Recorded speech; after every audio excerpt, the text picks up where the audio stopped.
ಕತ್ತಿಯನ್ನ ಬಿಡುವ ನಾನಲ್ಲ. ವಿಕ್ರಮ, ಈಗ ನಾನಿನ್ನ ಕತ್ತಿಯನ್ನು ಕೇಳಿದವ ಅಲ್ಲ. ಕತ್ತಿ ಈಗ ನನಗೆ ಬೇಡ. ಕತ್ತಿ ನಿನ್ನಲ್ಲಿ ಇರಲಿ. ಆದ್ರೆ ನಾನು ನಮಸ್ಕಾರವನ್ನ ತಿಳಿಸಿದ ಕ್ಷಣದಲ್ಲಿ, ನಮಸ್ಕಾರ ಕಲಿತ ನಂತರದಲ್ಲಿ ಕತ್ತಿಯನ್ನು ಹಿಡಿದು ನಮಸ್ಕಾರ ಮಾಡುವ ಹಾಗಿಲ್ಲ. ಕತ್ತಿ ಹಿಡಿದು ಮಾಡುವ ಹಾಗಿಲ್ಲ. ಹೌದು, ಬಾಸಿಂಗ ಕಟ್ಟಿಕೊಂಡವ ಕತ್ತಿಯನ್ನು ಹಿಡಿದುಕೊಂಡು ಹೋಗುತ್ತಾನೇನೋ. ಅಲ್ಲ, ಕೈಯಲ್ಲಿ ಹೂವಿನ ಹಾರವನ್ನು ಹಿಡಿದುಕೊಂಡು ಹೋಗಬೇಕು ವಧುವಿನ ಕೊರಳಿಗೆ ಹಾಕೋದಕ್ಕೆ. ಹಾಗೆ ಮಹಾಮಾತೆಯಾದಂತಹ ಕಾಳಿಕಾಂಬೆಗೆ ನಮ್ರತೆಯಿಂದ ನಮಸ್ಕಾರವನ್ನು ಸಲ್ಲಿಸುವಂತ ಸಂದರ್ಭದಲ್ಲಿ ಕತ್ತಿಯನ್ನು ಹಿಡಿಯುವುದಲ್ಲ, ಬತ್ತಿಯನ್ನು ಹಿಡಿದುಕೊಳ್ಬೇಕು. ಆದಿತಂತೆ ಮೊದಲು ನಮಸ್ಕರಿಸಿ ತೋರಿಸಿ, ಆ ನಂತರದಲ್ಲಿ ಈ ಕತ್ತಿಯನ್ನ ನಿಮ್ಮಲ್ಲಿ ಕೊಟ್ಟು, ಹೌದು, ನಂತರ ನಮಸ್ಕರಿಸಿದ್ದೇನಂತೆ. ಆ ನಂತರ ನಾನೇ ಹಿಡ್ಕೊಳ್ಬೇಕು.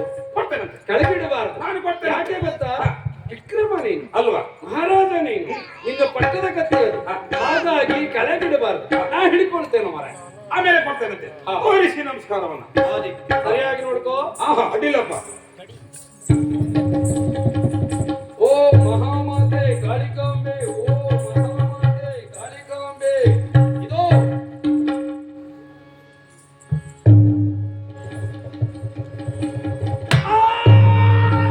ಸರ್ವಮಂಗಳ ಮಾತರೆ ಶಿವೇ ಶರಣಾಥ ಶಾಲಿಕೆ ಶರಣೆ ತ್ರಯಮಯಿ ಗೌರಿ ನಾರಾಯಣಿ ನಮೋಸ್ತುತೇ ಶರಣೆ ತ್ರಯಮತಿ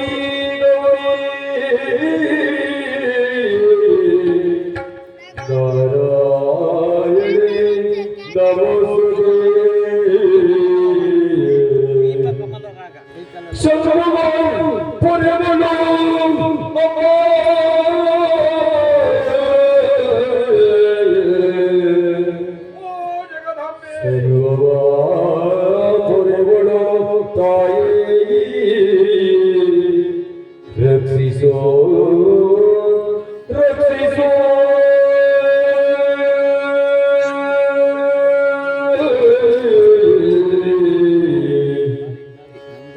ಅಮ್ಮ ಜಗನ್ಮಾತೆ ಜಗಜ್ಜನನಿ,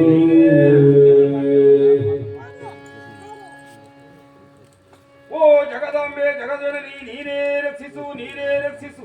ಓ ವಿಕ್ರಮಾದಿತ್ಯ, ಅಮ್ಮ ತಾಯಿ, ಎತ್ತೇಳು ಕಂದ, ನಿನ್ನ ಭಕ್ತಿಗೆ ಮೆಚ್ಚಿ ಒಲಿದಿದ್ದೇನೆ. ಅಮ್ಮ ಲೋಕಕಂಟಕನಾದ ಕಪಾಲಿಕ ಮನೆಯನ್ನು ಕೊಂದು ಲೋಕ ಕಲ್ಯಾಣವನ್ನ ಮಾಡಿದೆ. ನಿನಗೆ ಬೇಕಾದ ವರವನ್ನು ಕೇಳು ಕಂದ, ಅನುಗ್ರಹಿಸಲು ನಾನು ಸಿದ್ಧಳಿದ್ದೇನೆ. ಅಮ್ಮ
ಜಗನ್ಮಾತೆ ಜಗಜ್ಜನನಿ, ನಿನ್ನ ದರ್ಶನದಿಂದ ನನ್ನ ಜನ್ಮ ಪಾವನವಾಯಿತು ಎಂಬುದಾಗಿ ಭಾವಿಸಿಕೊಳ್ತಾ ಇದ್ದೇನೆ. ಅಷ್ಟೇ ಅಲ್ಲ, ನಿನ್ನ ಮಖಭಾವನೆಯನ್ನ ನೋಡುವಾಗ ನನ್ನದು ಎಲ್ಲಾದರೂ ತಪ್ಪೇನಾದರೂ ಆಯ್ತೇನಮ್ಮ. ಮುನಿವರ್ಯರನ್ನ ಕೊಂದು ಮುಗಿಸಿದೆ. ಒಂದು ಮುಗಿಸಿ ಗಳಿಗೆಯಲ್ಲಿ ಪ್ರತ್ಯಕ್ಷವಾಗಿದ್ದೀಯ. ನನ್ನಿಂದ ತಪ್ಪೇನಾದರೂ ಕ್ಷಮಿಸಮ್ಮ ತಾಯಿ, ಕ್ಷಮಿಸ. ಓ ವಿಕ್ರಮಾದಿತ್ಯ, ತಾಯೇ, ನಿನ್ನ ಭಕ್ತಿಗೆ ಮೆಚ್ಚಿ ಶಿಲೆಯಾದ ನಾನು ಜೀವ ತೆಳೆದು ನಿಂತಿದ್ದೇನೆ. ನಿನಗೆ ಬೇಕಾದವರನ್ನು ಕೇಳು ಕಂದ, ಅನುಗ್ರಹಿಸುತ್ತೇನೆ. ತಾಯೇ ತಾಯನ ಮಹಿಮೆಯನ್ನು ತಿಳಿದುವರು ಸರಿ ಅಪ್ಪ ತಿಳಿದುವರು ಸರಿ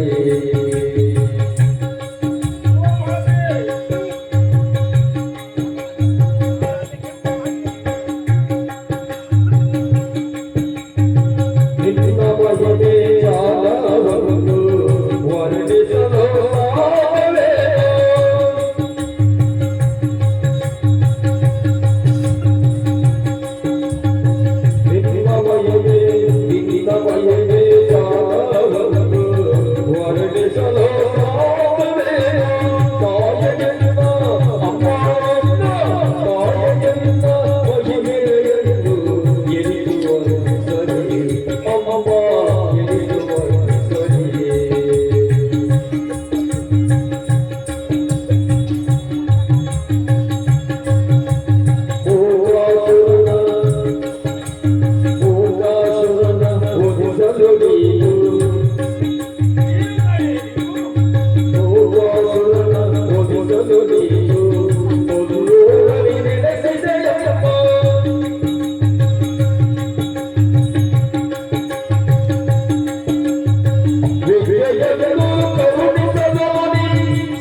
ಓ ಮಾತೆ ಏನೆಂಬುದಾಗಿ ವರ್ಣಿಸಲಮ್ಮ. ಕೊಲ್ಲೂರಿನಲ್ಲಿ ಮೂಕಾಸುರನನ್ನ ಕೊಂದೆ. ಮೂಕಾಸುರನನ್ನ ಕೊಂದು ಕೊಲ್ಲೂರಿನಲ್ಲಿ ಮೂಕಾಂಬಿಕೆಯಾಗಿ ನೆಲೆನಿಂತೆ ತಾಯಿ ನೀನು. ಅಷ್ಟೇ ಅಲ್ಲ, ಶೃಂಗೇರಿಯಲ್ಲಿ ವಿದ್ಯಾಭ್ಯಾಸಕ್ಕಾಗಿ ಶಾರದ ಅಂಬೆಯಾಗಿ ನೆಲೆ ನಿಂತುಕೊಂಡೆ ತಾಯೇ. ಅಷ್ಟೇ ಅಲ್ಲ, ಸಿಗಂದೂರಿನಲ್ಲಿ ಚೌಡೇಶ್ವರಿ ಎಂಬುದಾಗಿ ಬಡವರ ಕಷ್ಟವನ್ನು ಅನ್ನೀಗಿಸುವುದಕ್ಕಾಗಿ ನೆಲೆಯಾಗಿ ನಿಂತುಕೊಂಡೆ ತಾಯಿ. ಅಷ್ಟೇ ಅಲ್ಲ, ಸಿರಿಸಿಯಲ್ಲಿ ಮಾರಿಕಾಂಬ ಅಲ್ಲ ಕಾಳಿಕಾ ದೇವಿಯಾಗಿ ನೆಲೆಸಿ ನಿಂತೆ ತಾಯಿ. ಆದ್ರೆ ನಿನ್ನ ವರ್ಣೆಯನ್ನ ಹೇಳುವುದಾದ್ರೆ ಜಗತ್ತಿನೆಲ್ಲಡೆಯೂ ಸಹ ಎಲ್ಲೆಲ್ಲೂ ನೀನೇ ತಾಯಿ. ನಿನ್ನನ್ನ ವರ್ಣಿಸಲು ಅಸಾಧ್ಯದ ಮಾತು ತಾಯಿ. ಅಮ್ಮ, ಇನ್ನು ಏನೆಂಬುದಾಗಿ ಹೇಳಿ, ವರ ಕೇಳು ಮಗನೇ ಎಂಬುದಾಗಿ ತಾನು ಹೇಳ್ತಾ ಇದ್ದೀಯ ಅಂತಾದ್ರೆ ಏನೆಂಬುದಾಗಿ ಕೇಳಿ ತಾಯಿ. ನನ್ನಿಂದ ನಾನು ಏನು ವರವನ್ನು ಕೇಳಲಾರ ತಾಯಿ, ಎಲ್ಲವೂ ನಿನಗೆ ಕೊಟ್ಟಿದೆಯಲ್ಲ ತಾಯಿ. ಓ ವಿಕ್ರಮಾದಿತ್ಯ, ನಿನಗಾಗಿ ನೀನೇನು ಕೇಳದಿದ್ದರೂ ನಿನ್ನ ಭಕ್ತಿಗೆ ಮೆಚ್ಚಿ ಒಲಿದು ಬಂದಂತ ನಾನು ನಿನಗೆ 1000 ವರ್ಷಗಳ ಕಾಲ ರಾಜ್ಯವಾಡುವ ಅನುಗ್ರಹವನ್ನ ಅನುಗ್ರಹಿಸಿದ್ದೇನೆ. ಓ ಕಂದ, ಇದು ಈ ಹರಿಭಯಂಕರ ಎಂಬ ಶಂಖವನ್ನು ನೀನು ಧರಿಸಿ ರಾಜ್ಯಭಾರವನ್ನ ಮಾಡು.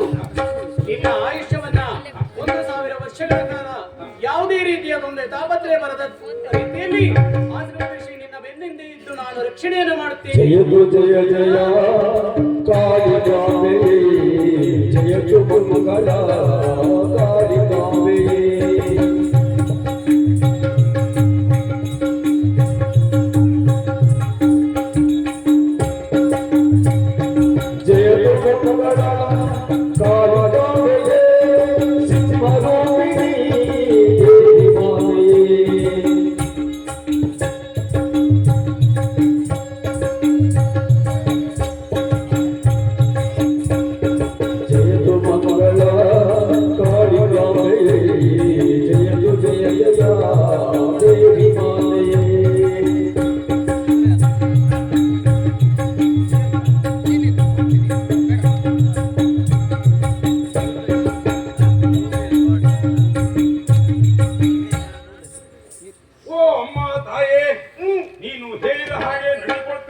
ತಾಯಿ, ನಿನಗೆ ಮಂಗಳವಾಗಲಿ. ಜಯಿತು ಜಯಿತು. ನಮೋ ನಮ ತಾಯಿ.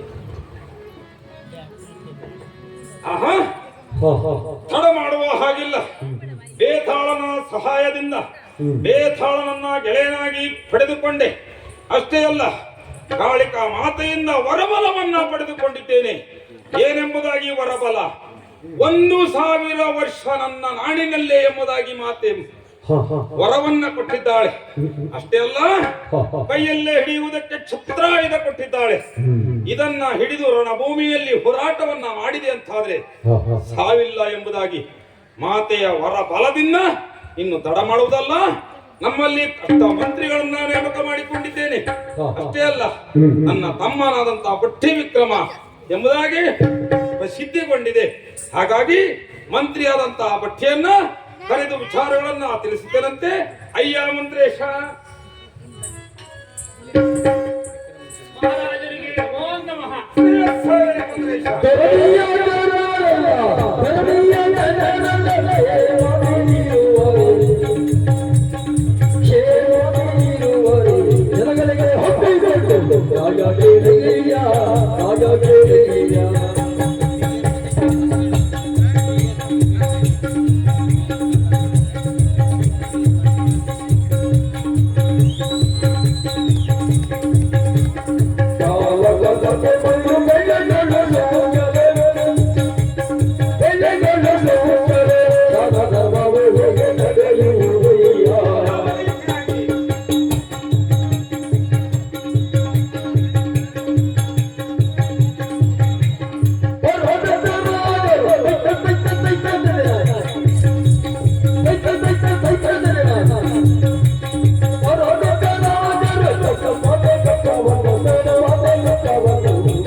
ಮಂತ್ರೇಶ.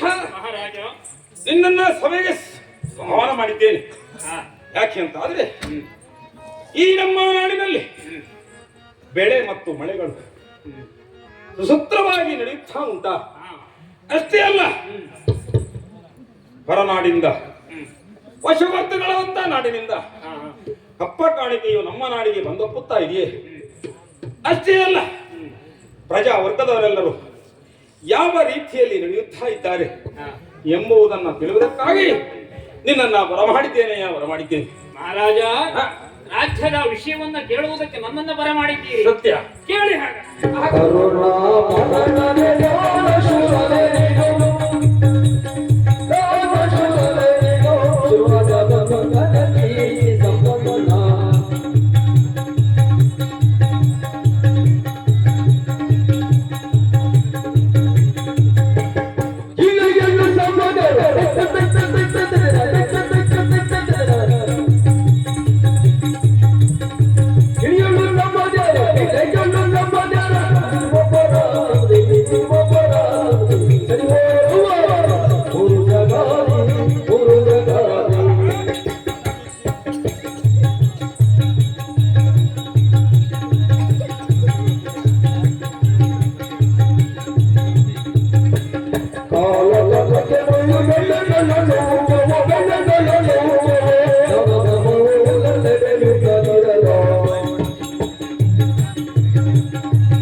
ಮಹಾರಾಜ, ಮಂತ್ರೇಶ, ಎಲ್ಲದಕ್ಕಿಂತಲೂ ದೇವರ ಅನುಗ್ರಹದಿಂದ ನಮ್ಮ ಈ ಉಜ್ಜಯಿನಿ ಸತ್ಯ ಸುಕ್ಷೇಮದಿಂದ ಇದೆ.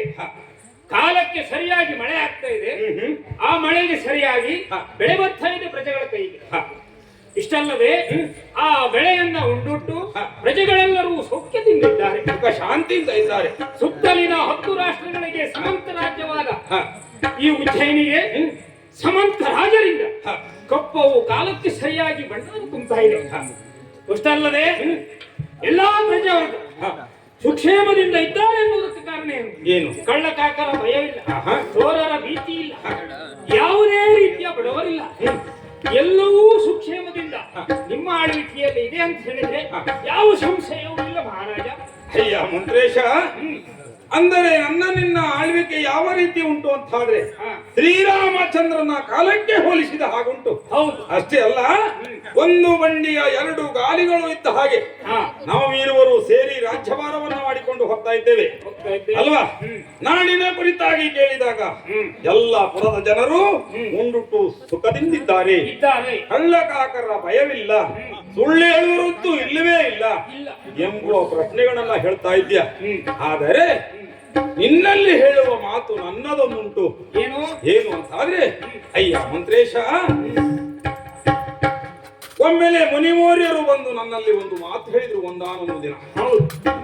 ಕಾಳಿಕಾ ಮಾತೆಯನ್ನು ದೇವರ ಮುಂಭಾಗದಲ್ಲಿ ಯಜ್ಞಕುಂಡವನ್ನ ಹೂಡಿ ಯಜ್ಞವನ್ನ ಮಾಡುವ ಸಂದರ್ಭಕ್ಕೆ ಬೇತಾಳವೊಂದು ಅಡ್ಡಿಪಡಿಸುತ್ತಾ ಇದೆ ಎಂಬುದಾಗಿ ನುಡಿಗಳನ್ನ ಕೊಟ್ಟರು. ಕೇಳಿದಂತ ನಾನು ಬರುವ ಒಂದು ಅಮಾಸೆಯ ದಿನದೊಂದು ಹೋದೆ. ಕಂಡಂತ ಬೇತಾಳನನ್ನ ಸಂಹರಿಸಿದೆ. ಅಷ್ಟೇ ಅಲ್ಲ, ಬೇತಾಳ ಕೊಟ್ಟ ಸಹಾಯದಂತೆ ಮುನಿವರನ್ನು ಸಹ ಕೊಂದು ಮುಗಿಸಿದೆ. ಕಾಳಿಕಾ ಮಾತೆಯು ಪ್ರತ್ಯಕ್ಷಳಾದಳು. ಕಾಳಿಕಾ ಮಾತೆಯು ಪ್ರತ್ಯಕ್ಷಳಾಗಿ ವರಬಲವನ್ನ ಕೊಟ್ಟಿದ್ದಾಳೆ. ಯಾವ ರೀತಿಯಾದಂತ ವರಬಲ? ನನ್ನ ನಾಡಿನಲ್ಲಿಯೇ 1000 ವರ್ಷ ಬದುಕುತ್ತೀಯ. ಅದನ್ನು 2000 ವರ್ಷವನ್ನಾಗಿ ಮಾಡಿಕೊಟ್ಟವ ನಾನೇ ಅಲ್ವಾ? ಹೀಗಾಗಿ 1000 ವರ್ಷದ ಬದಲಿಗೆ ಹೊರ ರಾಜ್ಯಭಾರವನ್ನ ನಮ್ಮ ರಾಜ್ಯವನ್ನ ಮಾಡಿದೆವು ಅಂತಾದ್ರೆ 1 ವರ್ಷದ ಬದಲಿಗೆ 2000 ವರ್ಷವನ್ನ ಆಯುಷ್ ಹೆಚ್ಚಿಸಿಕೊಳ್ಳಬಹುದಾಗಿ ಎಂಬುದಾಗಿ ಹೇಳಿಕೊಟ್ಟವನೇ. ಹಾಗಾಗಿ ಅಂದಿನಿಂದ ಇಂದಿನವರೆಗೂ ರಾಜ್ಯಭಾರವನ್ನ ಸುಖ ಸಾಗರದಿಂದ ಮಾಡಿಕೊಂಡು ಬಂದಿದ್ದೇವೆ. ಮಂತ್ರೇಶ, ರಾಜಕೀಯ ವಿಚಾರದಲ್ಲಿ ಅದೆಷ್ಟೋ ನೊಂದು ಬೆಂದಿದ್ದೀಯ. ಹಾಗಾಗಿ ನೀನಿನ್ನು ವಿಶ್ರಾಂತಿಯನ್ನ ತೆಗೆದುಕೋ.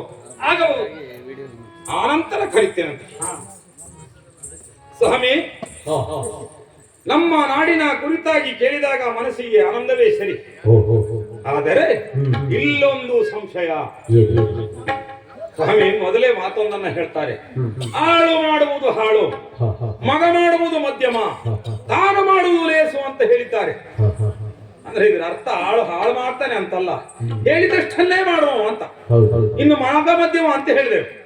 ಅವ ಮಗ ಹೇಳಿದ್ರು ಮಾಡ್ತಾನೆ, ಹೇಳಿದ್ರು ಮಾಡ್ತಾನೆ, ಯಾವುದು ಸ್ವಸುತ ಆಗುದಿಲ್ಲ. ತಾನು ಮಾಡುವುದು ಉತ್ತಮ ಅಂತ ಹೇಳಿದೆವು. ಯಾವುದೇ ಒಂದು ಕಾರ್ಯವನ್ನಾದರೂ ಸಹ ಸ್ವತಃ ನಾವೇ ಮಾಡಿದೆವಂತಾದ್ರೆ ನಮ್ಮ ಮನಸ್ಸಿಗೆ ತೃಪ್ತಿ. ಈ ಮಾತನ್ನು ಯಾಕೆ ಹೇಳಿದೆ ಗೊತ್ತಾ? ಮಂತ್ರಿ ಹೇಳಿದ ಅಂತ ಹೇಳಿ ಒಪ್ಪಿಕೊಂಡು ಸುಮ್ಮನೆ ಇರುವುದಲ್ಲ. ಒಮ್ಮೆಲೆ ನಮ್ಮ ನಾಡನ್ನ ಪರೀಕ್ಷಿಸಬೇಕು. ಹೇಗೆ ಪರೀಕ್ಷಿಸುವುದಾದ್ರೆ ಹೇಗೆ? ಹೀಗೆ ಹೋದ್ರಾದಿತ್ತೆ ಆಗ್ಲಿಕ್ಕಿಲ್ಲ. ವೇಷವನ್ನ ಬದಲಾಯಿಸಬೇಕು. ಇವತ್ತೇ ಹೇಳುವುದಲ್ಲ, ಇವತ್ತೇ ಮಾಡ್ಬೇಕಾಗಾದ್ರೆ ವೇಷ ಇವತ್ತೇ ಬದಲಾಯಿಸ್ತೀರಾ? ಅಲ್ಲ, ಬದಲಾಯಿಸಬೇಕು. ಯಾವ ವೇಷ ಬೇಕು ನಿಮಗೆ ಹೇಳಿ, ಆ ವೇಷ ಮಾಡೋಣ. ಒಂದು ಕೆಲಸ ಮಾಡಿ. ಏನದು? ಒಂದು ಒಳ್ಳೆಯದು ಸ್ತ್ರೀ ವೇಷ. ಸ್ವಾಮಿ, ಎಂತ ಸ್ತ್ರೀವೇಷ ಮಾಡ್ಲಿಕ್ಕೆ ಬರುವುದಿಲ್ಲ ಅಂತ ಹೇಳುದ ನೀವು?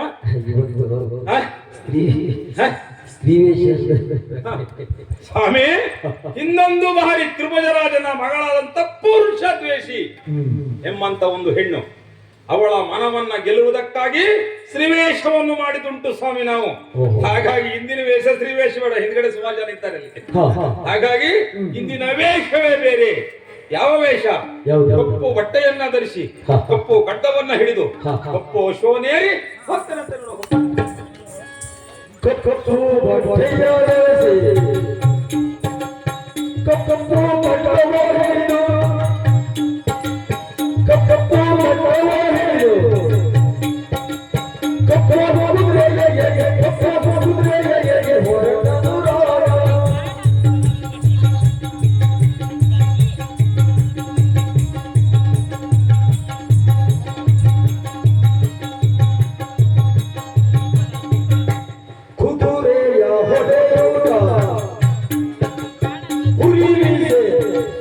ಹುರಿ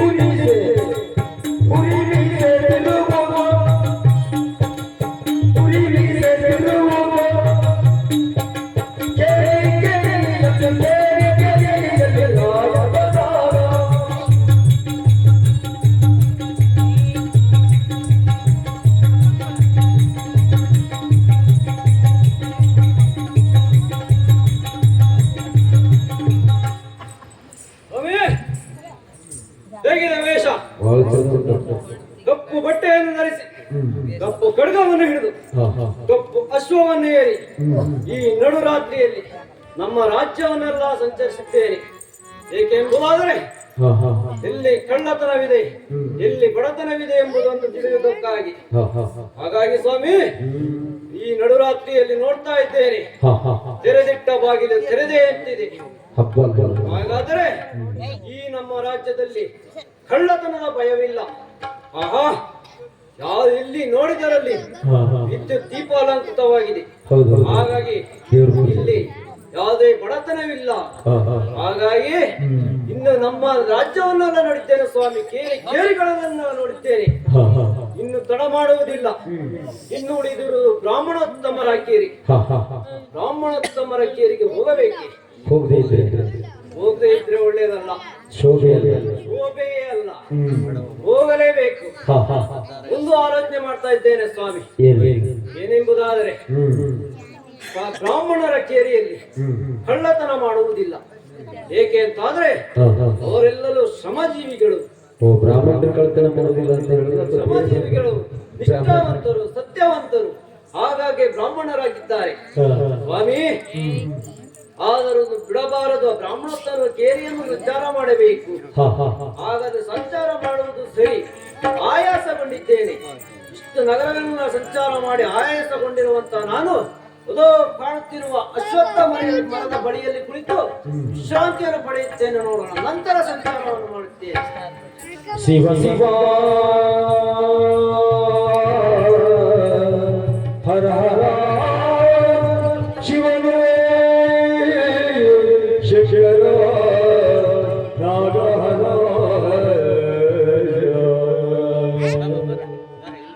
ಏಕಕಾಗಿ ಜಜಿಸಿದೆ ನಾನು, ಏಕಕಾಗಿ ಜಜಿಸಿದೆ ನಾನು ಇಂಥ ಭೂಮಿಯಲ್ಲಿ ಶಿವನೇ.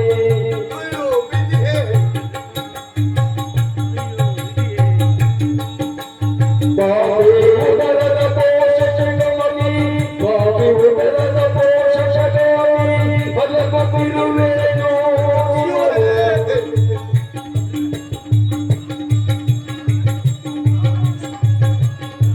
ಏಕಕಾಗಿ ಏಕಕಾಗಿ ಜನಿಸಿದೆ ನಾನು ಇಂಥ ಭೂಮಿಯಲ್ಲಿ ಶಿವನೇ.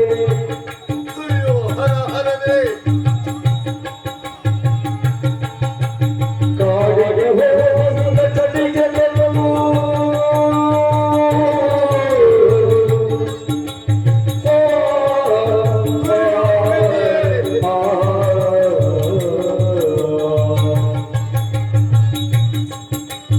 ಕಾಡಿಗೆ ಹೋಗಿ ಕಡೆಗೆ ಗೆಲ್ಲಲು ಜೀವನ ನಡೆಸುತ್ತಿರುವೆನು ನಾನು.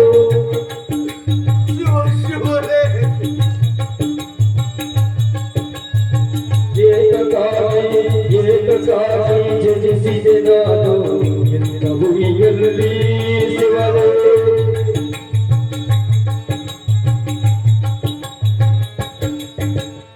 ಶಿವನೇ ಶಂಕರ ಮುರಹರ ನಾಗಹರ ಅಯ್ಯೋ ವಿಜಯ, ಏತಕ್ಕಾಗಿ ಜನಿಸಿಬಿಟ್ಟೆ ನಾನು ಇಂತಹ ನಗರದಲ್ಲಿ.